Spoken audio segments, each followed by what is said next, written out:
shoes scattered and, backpacks and everything. You look at these kids last night, 12 hours ago, they were trick-or-treating. Now they're on their way to the hospital, and that's how quickly life can change for them.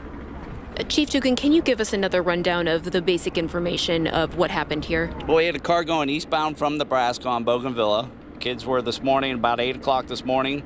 They were at the bus stop, and this car, we don't know if it lost control, if it did it on purpose, whatever, but it ran several of the children over. We have 5 people at the hospital. 3 of them are children, 2 are adults, and 1 of the children is in critical condition at this point. Is he fleeing that scene in Nebraska? Do you think it's related?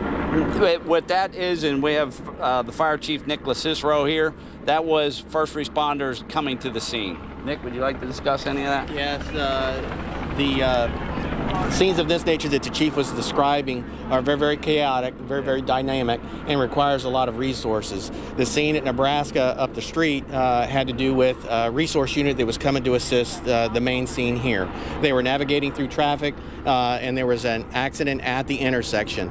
The accident pushed the rescue unit into a concrete traffic pole, and unfortunately one of the firefighters in the unit was rendered unconscious for a small period of time.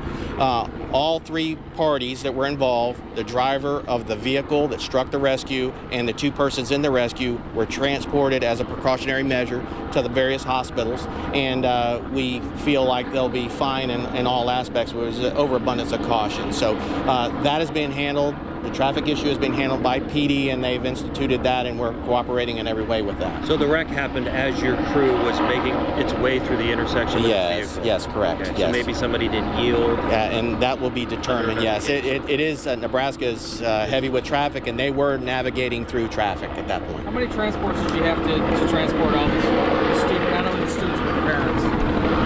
From this scene here, I think the chief recounted. We had tabulated. We had 3 children and 2 adults. Yeah, we had 5 total. From right here at this scene. How many ambulances? About 2 or 3 ambulances you had to dispatch to transport them? We as far as the dispatch, we probably had more coming. We pulled it off as a minimum of that because that's what we transported. But we also had more coming because we had the issue up the street. Again, it's a dynamic scene, and you need to make sure that you have the resources available. I feel like this is a good time to remind people, especially during bus stop times, to drive slowly, carefully, and look where you're going. Yeah, it's school time, and this weekend we're going to have a time change, and so we need to keep these things in mind. This time of the day, whether it's early in the morning, in the afternoon, kids are going to and from school, to and from the bus stop, and we need to be careful. We need to pay attention to what we're doing out there. So charges pending? Well, we have a lot more answers that we need, and so it's still under investigation.